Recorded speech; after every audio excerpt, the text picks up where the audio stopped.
Om, nanya dong, kalau AC kompresor rusak, tipe sub setengah PK R22, mau diganti dengan kompresor 3/4 PK R32, apakah pipa evaporator indoor and outdoornya harus diganti juga enggak?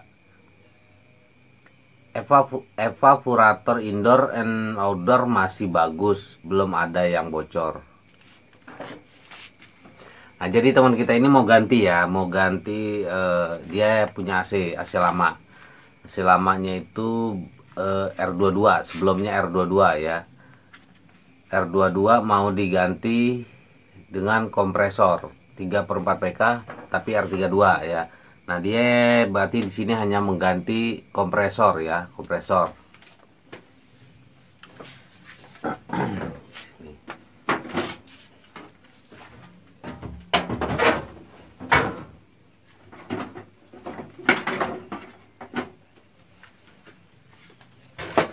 Nah, ini teman-teman.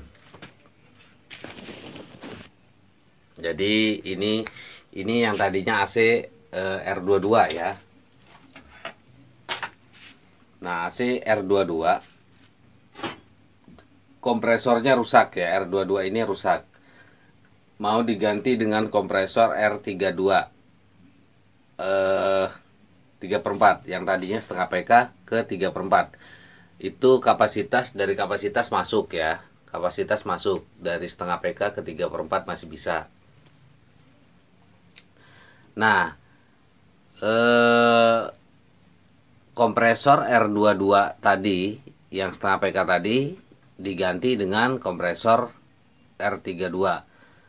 Bisa teman-temannya. Dia kan nanya apakah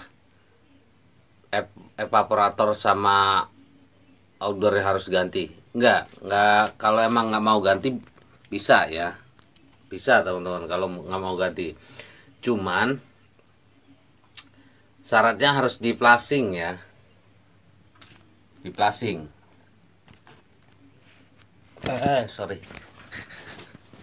Sorry teman-teman, jatuh. Plasingnya itu ini kondenser. Nah, ini kondenser ya, namanya kondenser ini.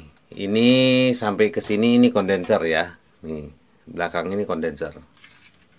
Nah, kondenser itu perlu diplasing sama evaporator ini, evaporator indoor ini teman-teman. Evaporator indoor ini plasing. Pipa juga kalau memang pipa nggak diganti, pipa juga diplasing ya, ikut diplasing.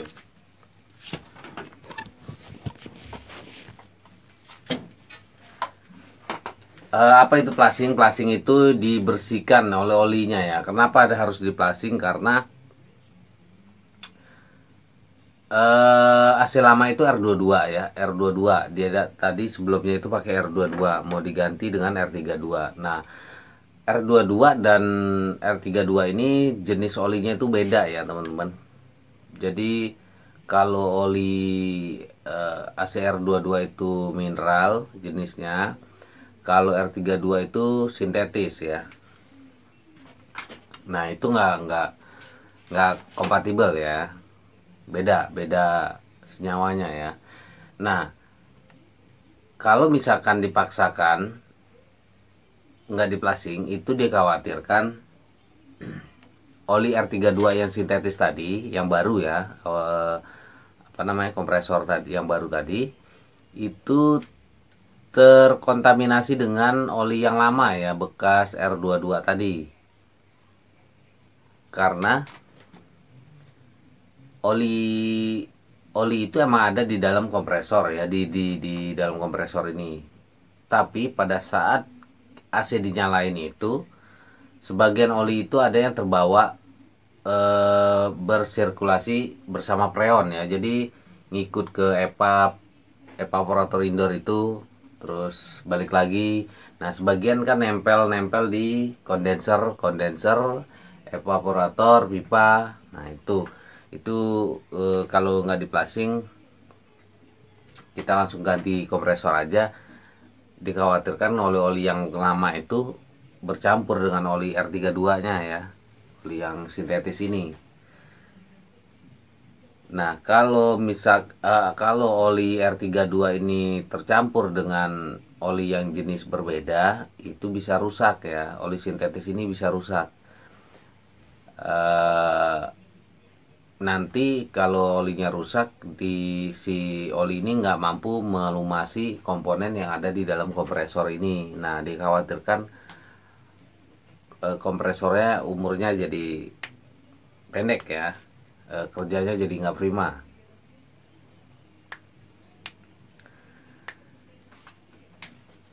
Gantinya setelah dicopot, kan diganti tuh kompresor, copot sekalian aja kondensernya diplasing, lalu pipa pipa pipa terserah, pipa mau diganti boleh, pakai yang lama.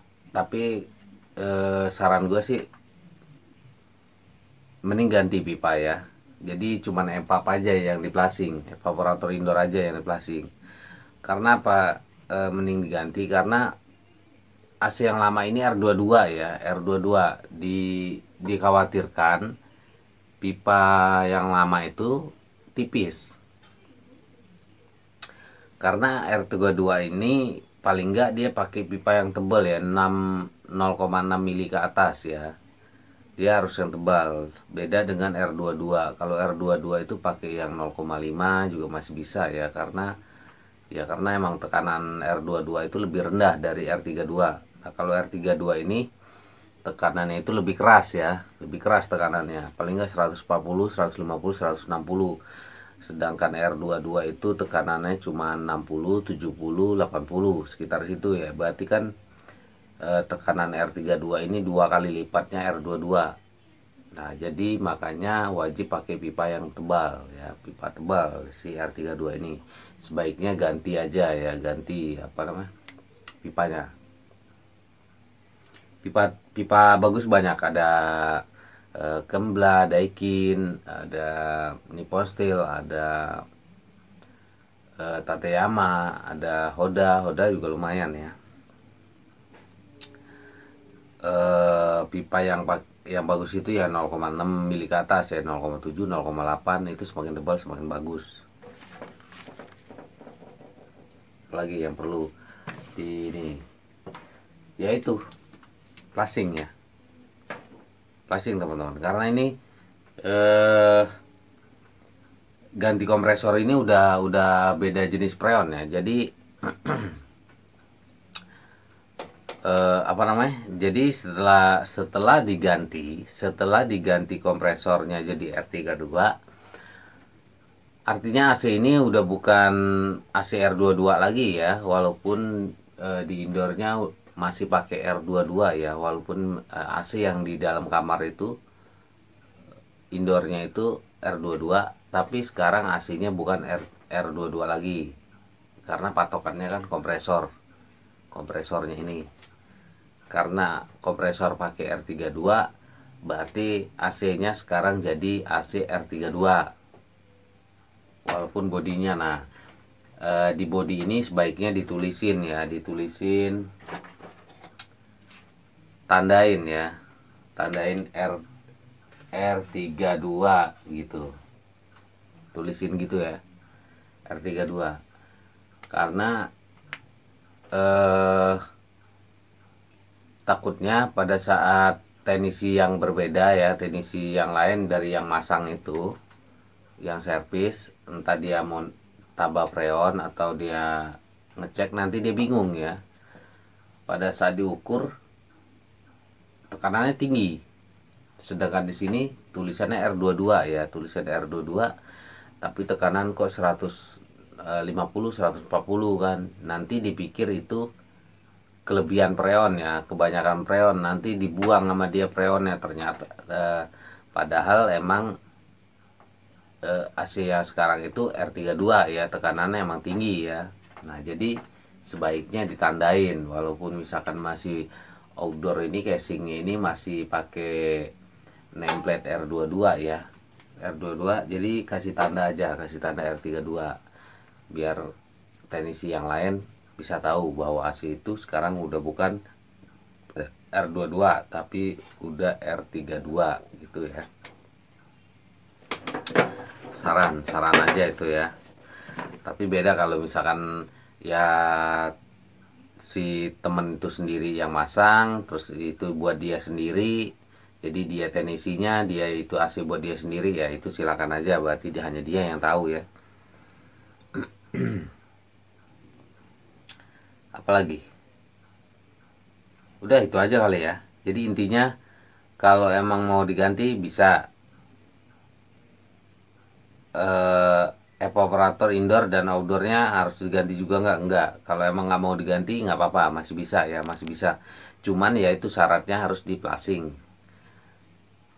Indoor evaporator indoornya plasing, kondensernya plasing. Nah pipa kalau saran gue sih sebaiknya ganti ya, karena pipa sebelumnya itu pipa R22 ya. Tapi nggak tahu juga, lihat aja mereknya ya. Kalau misalkan di pipa itu kan di Armaplek di putih, yang putih ini kan biasa ada mereknya tuh. Kalau misalkan pipa itu Hoda atau Tateyama dipakainya, ya udah nggak apa-apa pakai itu lebih masih bisa bagus ya, tebel. Tapi ya sama, syaratnya harus diplasing juga ya teman-teman, karena pipa itu juga ada olinya ya, oli R22, oli yang lama itu pasti ada yang nempel di situ. Plasing pakai R11 ya, plasing beli freon R11 di plasing. R11 itu freon juga, cuman dia untuk membersihkan ya, jadi sifatnya itu lebih kayak thinner, kayak bensin gitu. Dia merontokkan bisa merontokkan kerak-kerak oli gitu ya, oli kerak-kerak gitu yang nempel di pipa itu bisa rontok dengan R11 ini. Masukin R11, dorong pakai R32 ya, karena kan freon yang baru itu R32. Masukin R11, dorong lagi pakai R32, terus dibilas terus, masukin bilas lagi, masukin bilas lagi. Nanti kan oli-oli yang lama itu R22 itu ya, oli bekas lama itu akan terbawa keluar ya, bawa keluar. Masukin R11, dorong lagi R32, masukin R11, dorong lagi R32 sampai bersih, bilas ya, dibilas sampai bersih. Baru di konek pipa semuanya, kondenser, evap sambungin. Jangan lupa dipakum. Nah itu ya, jadi wajib dipakum ya, harus dipakum.